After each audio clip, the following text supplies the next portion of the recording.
Assalamualaikum.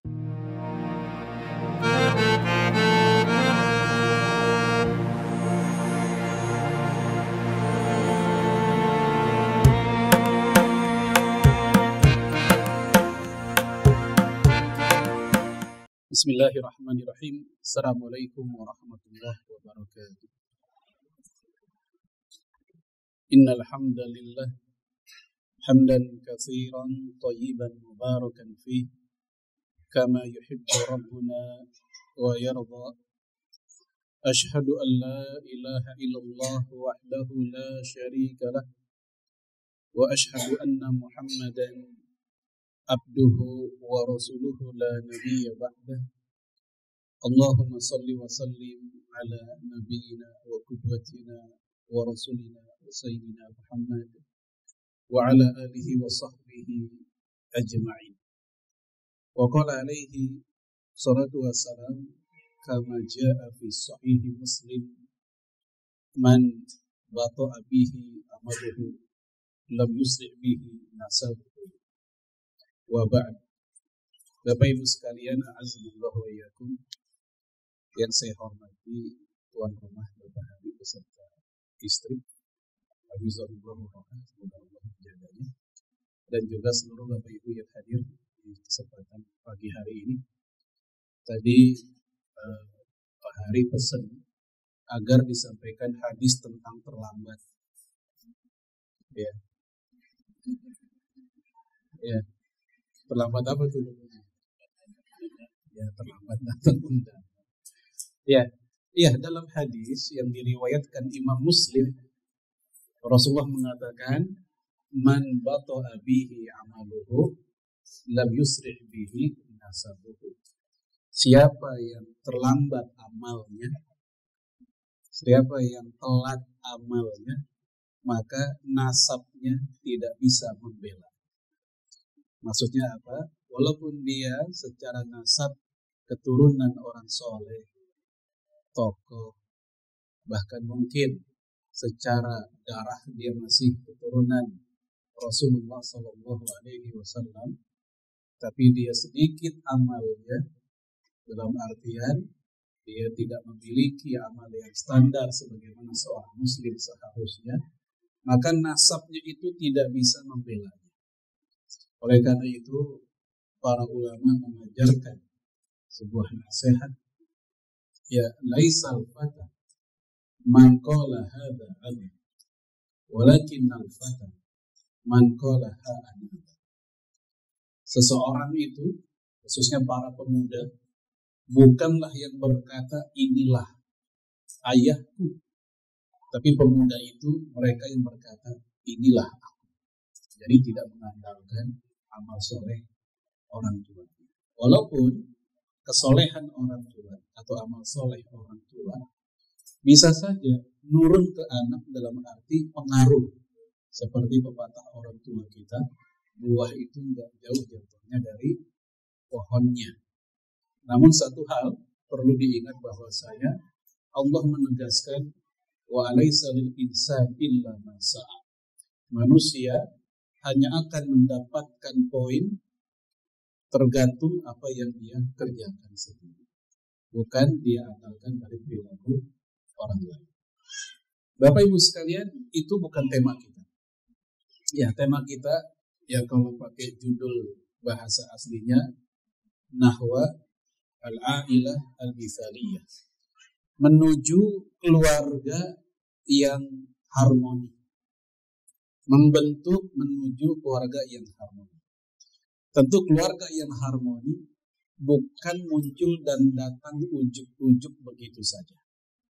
Ini perlu selain menutup pintu langit dengan berdoa kepada Allah, kita pendekatan diri kepada Allah, yang dengan keberkahan itu semoga Allah berikan keluarga kita keluarga yang harmoni. Tetapi juga butuh yang namanya ikhtiar, usaha real dan rasional yang mesti kita lakukan. Apa saja? Pada pertemuan kali ini kita akan mencoba menggali dari kehidupan Nabi Ibrahim bersama keluarganya. Khususnya lagi Di dalam surat As-Saffat ayat 102, yaitu ketika Allah merekam dialog Nabi Ibrahim bersama putranya. Falamma balagha ma'ahu sa'ya. Ketika anaknya sampai usia balik, sa'ya, kata Ibnu Abbas, ihtilam, itu anak sudah balik, ihtilam mimpi basah. Sementara Al-Farra mengatakan maksud dari as-sa'ya dalam ayat itu adalah anak tersebut sudah berusia 13 tahun. Lalu kemudian juga Imam Mujahid dikutip oleh Imam Ibnu Katsir bahwa saat itu putranya sudah mampu melakukan aktivitas seperti aktivitas ayahnya, orang dewasa. Nah, selama ini kita diceritakan oleh guru agama di sekolah atau mungkin di rumah juga oleh orang tua, peristiwa Nabi Ibrahim dan putranya itu, putranya masih bocah, masih kecil, lagi lucu-lucunya katanya. Ternyata keterangan dari para ulama tafsir, anak tersebut sudah masuk usia balik, bukan bocah. Siapa anak itu? Kalau di Indonesia, kisah ini biasanya selalu dikaitkan dialog Nabi Ibrahim dengan Nabi Ismail, begitu ya. Dan ini bukan hal yang salah, karena memang sebagian sejarawan Islam dan juga ahli tafsir itu mengatakan atau menceritakan anak yang dimaksud dalam dialog tadi adalah Nabi Ismail, seperti penceritaan dari Ibnu Abbas. Lalu kemudian juga Ikrimah. Namun ternyata mayoritas ahli tafsir mengatakan anak tersebut bukan Nabi Ismail, tapi satunya lagi. Siapa? Nabi Ishak. Dan ini juga menjadi pandangan ahlul kitabain. Ahlul kitabain yaitu Yahudi dan Nasrani. Peristiwa itu tentang Nabi Ibrahim dan Nabi Ishak. Nah, terlepas dari itu, manakah yang lebih kuat penjelasan dari para ulama tadi, diakah Ishak atau diakah Nabi Ismail alaihi wassalam? Kita tidak bahas tentang itu. Yang kita bahas adalah bagaimana pelajaran yang kita bisa ambil dari dialog ini. Qala, Nabi Ibrahim bertanya atau berkata kepada putranya, ya bunayya ini aro fil manam. Wahai anakku tersayang, semalam Bapak mimpi, Bapak melihat ani akbahu, Bapak melihat. Jadi bukan Bapak meracuni. Kalau meracuni mungkin kita bisa nggak usah lihat racun yang kita taruh, kita tinggalin, kita nggak mau. Atau kalau nyuruh orang yang membunuh, kita pun nggak melihat orang yang membunuh. Tapi ini di tangannya sendiri, di hadapan matanya sendiri, dia melihat, dia menyembelih anaknya. Dan kita tahu, mimpi kenabian itu bukan sekedar mimpi. Mimpi kenabian adalah wahyu. Jadi kata bapaknya begitu. Ani afbahu. Semalam bapak mimpi, bapak menyembelih. Dan yang digunakan oleh Nabi Ibrahim itu kalimat yang sangat sopan. Kalimat yang sangat lembut, ya bunaya, wahai anakku tersayang. Bukan sekedar ya ibni, secara makna sama artinya. Kalau diterjemahkan, wahai anakku juga. Tapi secara zauq lugawi, cita rasa bahasa itu beda. Imam Abul Hasan Al-Mawardi dalam tafsir An-Nukat wal Uyun, dia mengatakan panggilan ya bunaya itu panggilan tasghir. Tasghir itu dari kata sogir, kecil. Tasghir, kalau pakai istilah kita, panggilan kolokan. Ya, panggilan kesayangan, kolokan buat anak. Sehingga dia menggunakan ya bunaya. Lalu Nabi Ibrahim bertanya, fanzur madza tara. Coba nak, lihat olehmu, apa pandanganmu, apa pendapatmu. Madza tara, itu pun kalimat yang sangat sopan. Orang tua ke anak. Seakan-akan dia berbicara kepada orang yang lebih tua darinya. Madza tara. Padahal itu anaknya sendiri. Jelas, jauh usianya. Ya, madza tara. Apa pendapat? Jadi nggak mentang-mentang dia seorang nabi, mimpinya adalah wahyu, mimpi kayak begitu langsung, nak, semalam bapak mimpi menyembelihmu. Tolong ambil talenan. sama pisaunya sekalian. Ngapain Pak? Ya kita jajal aja dulu. Enggak. Tapi dia mengatakan, coba nanti. Dan Nabi Ibrahim tidak katakan, mimpi bapak itu wahyu. Bapak kan Nabi. Dan wahyu itu pasti benar. Dah taat aja ya. Dah rebahan sini. Tetap diajak diskusi. Diajak bicara. Jawaban anaknya pun juga jawaban yang sesuai dengan bagaimana bapaknya, begitulah anaknya. Anak yang menjawab, ya abati, wahai ayahku tersayang. Bukan sekedar misalnya abi, ayah, tapi dia menggunakan pilihan kata yang juga terbaik, seimbang dengan ya bunaya. Jadi nurunin bapaknya begitu, anaknya begitu. Ya, kita berharap anak kita kalimatnya sopan, lembut, tapi bapaknya kepada anaknya selalu kasar. Bapaknya kepada ibunya, di depan anaknya juga menggunakan kalimat-kalimat kasar. Sulit untuk dicontoh. Sebagaimana kaidah lisanul hal afsah min lisanil maqal. Yang namanya perilaku itu lebih tajam pengaruhnya dibanding perkataan. Begitulah anak melihat bagaimana kita, ucapan kita, omongan kita, diksi kita, ya anak kita juga begitu. Dan anak kita akan kecewa. Anak kita akan mungkin setengah frustasi ketika orang tuanya menyontohkan sesuatu di luar apa yang dia teorikan di keluarga bersama. Anak-anak, kamu perlu ngomong kalau ada tamu, jangan langsung ngomong, misi dulu, salam dulu, saling dulu anak-anak. Apalagi itu teman ayah, itu teorinya begitu. Tapi begitu di luarnya, mohon maaf, di luar kategori atau di luar kesempatan itu, anaknya tidak melihat langsung apa yang dikatakan oleh orang tua. Dia akan kecewa. Baik, kembali ke tadi. Ya, fanzuma tatar. Lalu kata anaknya, ya abati if'al ma tu'mar. Satajiduni insyaallah minas sabirin. Wahai ayahku tersayang, lakukan saja, lakukan. Apa-apa yang telah Allah perintahkan kepadamu, satajiduni insyaallah minas sabirin. Niscaya engkau akan mendapatkanku sebagai orang yang bersabar. Nah, kalimat ini, kalimat engkau akan mendapatkanku sebagai orang yang bersabar, itu menjadi dalil buat sebagian ulama, ini Nabi Ismail. Karena ketika Allah bercerita tentang fabasyarnahu bigulamin halim, kami berikan kabar gembira kepada Nabi Ibrahim akan lahir anak yang halim. Halim di situ diartikan penyabar. Itu Nabi Ismail. Nah, ayat ini juga tentang sabar.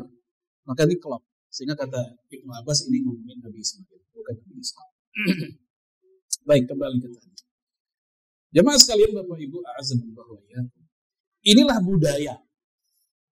Salah satu unsur terpenting yang ada, yang mesti ada untuk membentuk keluarga yang harmoni adalah beberapa hal. Yang pertama, budaya hiwar. Apa hiwar? Dialog. Budaya dialog. Bukan budaya komando. Budaya komando mungkin 1-2 kali ada. Saya tidak katakan budaya, pengecualian sajalah. Dalam kondisi tertentu, untuk hal tertentu, komando mungkin ada. Tapi jangan sampai itu menjadi kebiasaan di rumah tangga seorang muslim dan muslimah. Lebih utama bagi mereka adalah sebagaimana Nabi Ibrahim dengan putranya. Baik jamaah sekalian, a'azzakumullah. Contoh yang lain, ya ini tambahan saja. Yaitu dialog antara Imam Ahmad bin Hambal dengan putranya. Nah, yuk ikut Bapak. Kemana Pak? Kita datang ke rumah seorang manusia paling mulia zaman ini. Apa sebabnya Bapak ngomong kayak gitu? Imam Ahmad nggak bilang, lu nurut nggak Pak sama orang tua? Jangan dibantah gitu. Imam Ahmad tetap jawab, kata dia, nanti kamu akan tahu jawabannya setelah kamu melihat orangnya dan perilakunya. Nah, jawaban ini membuat si anak penasaran. Maka mereka pun datang ke rumah Imam Syafi'i. Ternyata itu yang dimaksud manusia terbaik di zaman itu. Lalu mereka berdua bermalam di rumahnya Imam Syafi'i. Si anak masih penasaran. Apa ya yang membuat bapaknya menyebut ini manusia terbaik zaman ini? Di malam hari ketika ayahnya sholat tahajud, si anaknya ini ngintip ayahnya. Dia sedang tahajud. Dia penasaran apa yang dilakukan oleh Imam Syafi'i. Apakah juga tahajud seperti ayah? Dia lihat Imam Syafi'i hanya tidur saja. Bahkan dengan tidur yang penuh gelisah. Kayak orang gak bisa tidur. Bolak-balik. Susah tidur. Di pagi harinya, kata anaknya, ayah, kan kemarin ayah bilang dia orang terbaik sama ini. Tapi semalam saya lihat, pas lagi ayah sholat malam, dia malah tidur. Lebih bagus ayah sholat malam. Dia tidur aja. Itu pun juga gak bisa tidur. Bolak-balik aja begitu gelisah. Di mana sisi lebih baiknya dia? Di mana sisi terbaiknya dia dibanding dia? Kata ayahnya, kata Imam Ahmad bin Hanbal, kita tanya dulu. Tanya dulu kepada Imam Syafi'i. Ya, wahai guru, apa yang kau lakukan sendiri? Kata Imam Syafi'i, saya semalam susah tidur. Kenapa? Karena saya sedang memikirkan 400 pertanyaan jamaah yang harus saya jawab hari ini. Itulah yang membuat saya tidak bisa tidur. Dia harus menjawab 400 pertanyaan yang akan dia jawab untuk di majelis hari ini. Lalu kata Imam Ahmad bin Hanbal, itulah anak guru Imam Syafi'i ini. Walaupun ayahmu sholat tahajud, anggaplah ratusan rakaat, tetap manfaatnya buat diri sendiri, bagi orang lain. Sementara Imam Syafi'i, dia nggak tahajud memang, tapi dia mampu memberikan manfaat kepada 400 orang hari ini dengan ilmu, dengan pertanyaan yang akan dia berikan. Ini kenapa kata ayahnya ini bisa terjadi.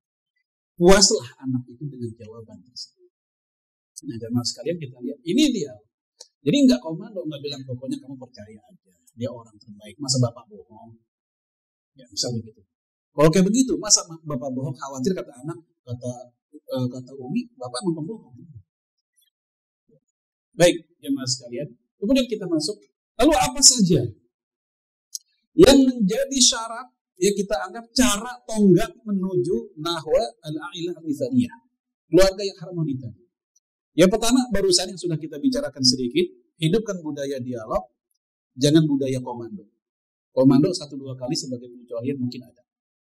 Khususnya dalam hal-hal yang memang butuh kita dialog, mesti kita dialog dalam hal-hal yang terkait dengan misalnya kehidupan langsung anak kita, kehidupan pentingnya. Bahkan mohon maaf juga antara suami dan istri, dikala suami pengen beli rumah. Neng, abang mau beli rumah. Emang rumah yang ini kenapa? Emang kurang? Bukannya kurang sih. Ya kan mendingan kita meninggal mewariskan kekayaan dibanding meninggal mewariskan utang. Bener juga sih. Terus gimana? Setuju nggak? Terus cicilannya cash. Abang uang dari mana? Abang simpen. Yang penting halal. Jangan tahu-taunya udah ada. Kaget istrinya. Entah ini kejutan atau jantungan kita nggak tahu. Bukannya nggak boleh. Kalau semata-mata fikih itu uang-uang si suami, dia bebas ngapain aja. Betul, secara fikih betul. Nggak harus bicara sama istri. Iya, boleh kok. Ini kalau ngomongin fikih. Tapi dalam konteks rumah tangga, karena kita hidup nggak sendiri, di situ ada perasaan, di situ ada jiwa. Di situ juga ada hati orang lain, gitu, hati istri. Ngomong. Datang dari kantor bawa motor baru lagi. Motor yang ini mana bang? Ada. Ini motor siapa? Tengah janjian nggak ngomong. Hal serupa bagi si istri juga sama. Ketika si istri pengen ini, pengen itu, apalagi membutuhkan biaya besar, tidak ujuk-ujuk. Dialog juga, ngomong juga. Apalagi jika yang dimanfaatkan itu bukan uang sendiri. Ada uang suami. Beda ceritanya kalau itu uang sendiri. Uang sendiri saja, seperti seorang istri, dia punya harta pribadi dari warisan orang tuanya. Seorang istri bebas memanfaatkannya untuk apapun yang halal buat kepentingan dia, hatta untuk sedekah. Atau untuk ya saudaranya, terserah. Ini kalau kita bicara fikihnya nggak ada masalah. Tapi kalau kita bicara keharmonisan, orangin suaminya. Apa orangin maksudnya? Anggap suaminya itu ada. Karena mohon maaf, suami itu ala kulihal dia qawam, pemimpin. Kalau seandainya nyelonong begitu aja, kalau ada suami yang baperan, dia akan sakit hati, merasa dilangkahi. Dia bingung, di rumah kok banyak banget baju, di rumah kok banyak banget potongan baju yang bagus. Dari mana, Mak? Iya, memang beli. Kok banyak banget sekalian jualan? Kan mau ngomong-ngomong sih sama saya. Mungkin suaminya nggak mempermasalahkan sebenarnya, tapi ada sisi kemanusiaannya dia yang merasa dilangkahi. Saya jadi ingat ada sebuah masjid lah, saya nggak sebut masjid ini, tapi ini real karena saya langsung berhadapan. Ceritanya ada keinginan dari sebuah jamaah masjid untuk menghentikan kebiasaan kunut nazilah gara-gara pandemi kemarin. Jadi itu masjid kan biasanya nggak pakai kunut. Nah begitu pandemi jadi kunut nazilah. Terus berlangsung hingga sampai bertahun-tahun ya karena kunut pandemi kemarin kan bertahun-tahun 2 tahun. Nah ceritanya ada seorang pengurus jamaah yang ngumumin setelah diskusi dengan pengurus yang lain agar untuk mulai besok subuh kita kembali seperti yang lalu, nggak lagi pakai kunut nazilah. Nah ternyata di situ ada tokoh yang dianggap sebagai sesepuh atau mungkin penasehat di situ yang nggak nerima. Bukan masalah fikihnya, kalau masalah fikihnya mereka udah ngerti semua. Tapi karena posisinya sebagai tokoh atau penasehat merasa dilangkahi. Langsung dia naik di mimbar itu yang barusan turun itu langsung disekak lah ibaratnya, digugurkan lagi. Nanti dulu, ngomong dulu sama saya. Nah itu sisi kemanusiaannya muncul. Ya, walaupun secara fikih dia paham.